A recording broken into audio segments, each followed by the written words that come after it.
Ito na nga, gugupitan na nga ako ni Monique. Nababa ng buhok. Ano haba na ng likod.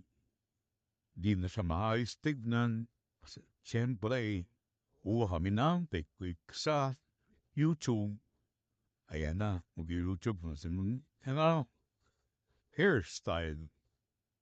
Okay, pumunta pa kami ng Dollar General kanina para bumili ng raincoat. Yan na.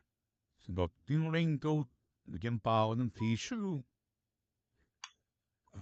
Yun lang sinasabi ngayon nun eh. Hindi yung sinasabi na, go for, ay, ano yung sinasabi nga? Tumiti na.